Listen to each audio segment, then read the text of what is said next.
કે તમારું time table બનાવ્યું, આજે મેં ગુજરાતી લીધું, ગુજરાતીનું પહેલું પ્રકરણ પૂરું થયું, બપોરે હું બીજું લઉં છું અને સાંજે ત્રીજું લઉં છું. હવે એકવાર વાંચો છો, પણ વાંચો ને તેને એક સ્પર્શની જરૂર પડે. એ ને ઝાડ હોય એની જોડે વાત કરી શકાય.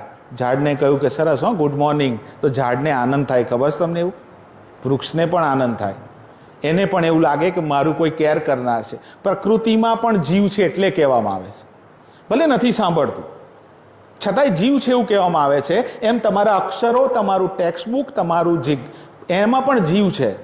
એટલે વાંચવા બેસો ત્યારે એને આંગળીથી સ્પર્શ કરીને વાંચો અથવા પેન્સિલ લેવાની અને પેન્સિલથી એની નીચે લીટી કરીને વાંચજો. જેનો પહેલો બીજો નંબર આવ્યો છે ને એની ચોપડી જોઈ આવજો અથવા ગાઈડ જોઈ આવજો અથવા એની બુક જોઈ આવજો. શું કરેલું હશે એમાં?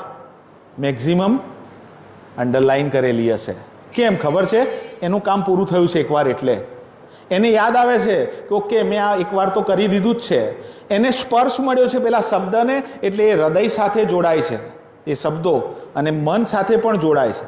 આડેધડ વાંચવા બેસી ગયા છો એટલે એને કોઈ લેવા દેવા નથી એ શબ્દોને તમારી જોડે. પણ જ્યારે એમાં તમે મન લગાવીને, હૃદય લગાવીને એમાં વાંચો છો ત્યારે એ તમારા હૃદય સાથે જોડાય, એટલે મગજમાં એ આવી જાય, તરત જ યાદ રહી જાય. એટલે તમે એની સાથે સ્પર્શ કરો. બીજું, બોલીને હોઠથી. બ બોલો તો બે હોઠ ભેગા થાય ને, દ બોલો તો જીભ, ગ બોલો તો ગળું આવે, ફ બોલો તો પાછા હોઠ આવે, ન બોલો તો જીભ આવે. દરેક શબ્દ જીભ, હોઠ, ગળા સાથે જોડાયેલી છે. એને સ્પર્શ જોઈએ છે. એટલે બોલીને ન્યૂટનના ગતિના નિયમો બોલો. ન્યૂટનના ગતિના નિયમો આવું બોલ્યા. એનાથી શું થયું છે? એ શબ્દનો સ્પર્શ ગળા, હોઠ સાથે આવ્યો, આંગળી સાથે પણ આવ્યો. બોલીને તૈયાર કરો છો અને સ્પર્શ કરીને તૈયાર કરો છો ત્યારે એ યાદ રહેવાની ક્ષમતા એમાં અનેક ગણી વધી જાય.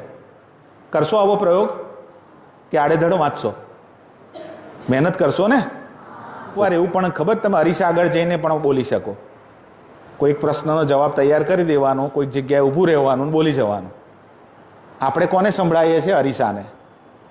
આ પણ એક પદ્ધતિ છે. એવું જરૂરી નથી કે મેં કહું છું એ જ, કોઈ પણ એક પદ્ધતિ તમને લાગુ પડતી હોય એ પદ્ધતિનો ઉપયોગ કરો, પણ આડેધડ નહીં. ગમે ત્યારે ખોલીને બેસી ગયા અને વાંચી લીધું એવું નહીં. કોઈક એક પદ્ધતિનો ઉપયોગ કરજો. તમારા મમ્મી પપ્પા અને તમારા ટીચર એ બેસ્ટ ફ્રેન્ડ છે પહેલા નંબર પર, પછી બીજા આજુબાજુવાળા. યાદ રાખીએ, તમને જે કંઈ મુશ્કેલી હોય કોની જોડે પહેલી શેર કરવાની? તમારા મમ્મી પપ્પા જોડે. હજુ આપણે શરમ સંકોચ અનુભવતા હોઈએ છીએ. આપણી શારીરિક અત્યારે એવી બાબતો છે કે એમાં ફેરફારો આવે એટલે આપણને શરમ સંકોચ આવે. એના લીધે લેઝી બની જઈએ, આપણે ગંદા રહેતા હોઈએ, સ્વચ્છતા ન રાખતા હોઈએ. એટલે એ સમયે પેરેન્ટ્સ એમાંથી પસાર થયેલા છે એ તમને સાચી સમજ આપશે, તમારા મિત્રો નહીં. સાચું કે ખોટું? એમાં શું શરમાવાનું?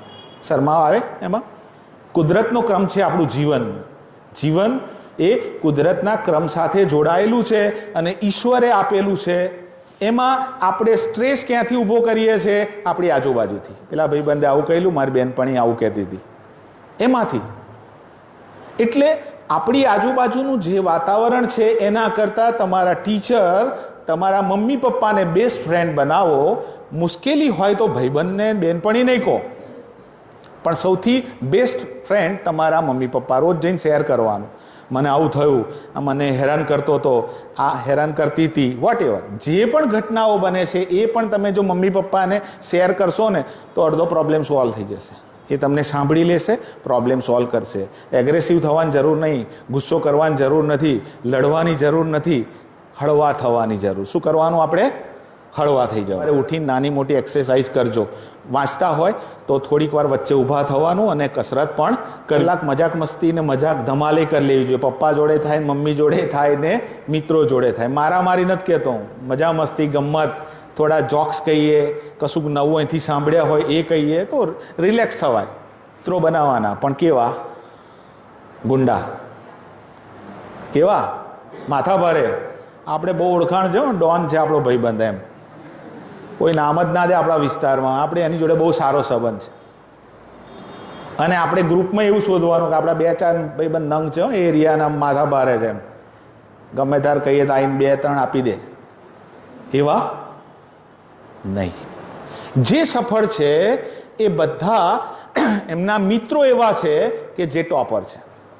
ટોપર હોવ એટલે ટકાવારીથી એકલું નહીં, દરેક ક્ષેત્રમાં શ્રેષ્ઠ હોય, કામમાં લીડર હોય, મોનિટર હોય, હોશિયાર હોય, એને શિક્ષકો અને બધા માનપૂર્વક બોલાવતા હોય, એ તમારા મિત્રો બને તો જતે દિવસે એક પણ ગુંડો નહીં રહે, બધા મિત્રો જ હશે સારા.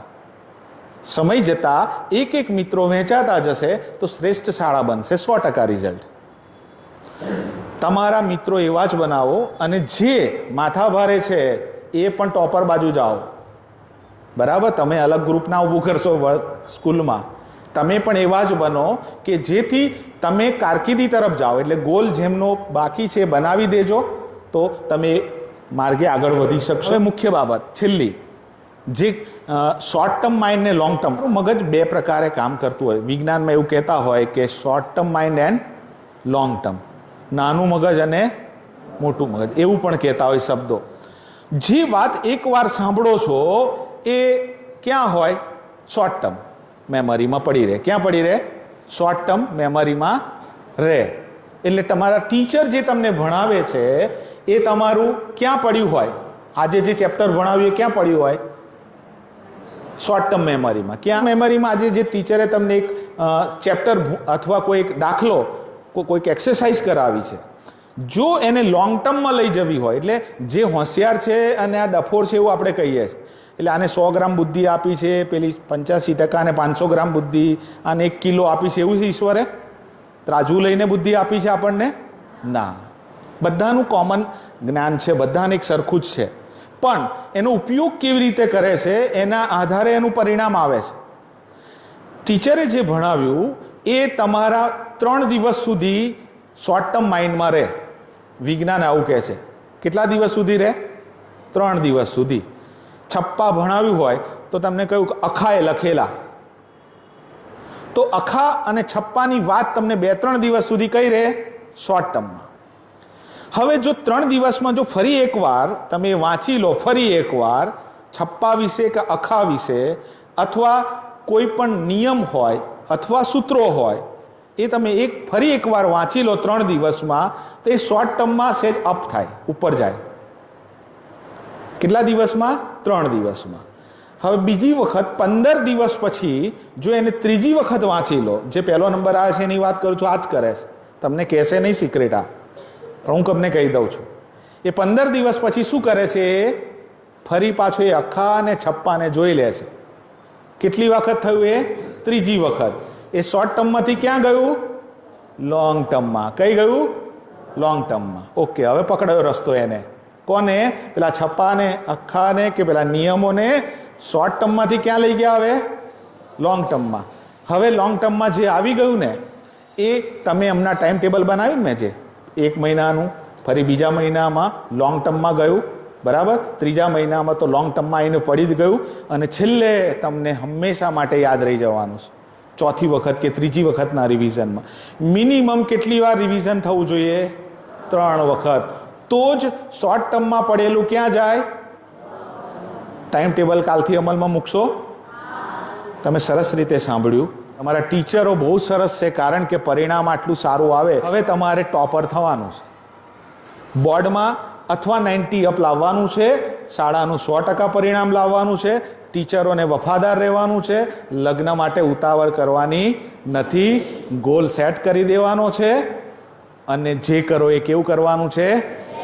પ્રાયોરિટી નક્કી કરી દેજો. મારા માટે લગ્નો કે બીજા તહેવારોની ઉજવણી 2 વર્ષ મહત્વની નથી, પણ મારા માટે કાલથી મારું ટાઈમ ટેબલ અને મારું શિક્ષણ જાન્યુઆરી ને ફેબ્રુઆરી સુધી, માર્ચમાં તો નવરા થઈ જશો, બરાબર, એન્ડમાં તો કેરી આવશે ત્યારે, આંબા ત્યારે તમે ફ્રી થઈ ગયા હશો. ખૂબ આભાર.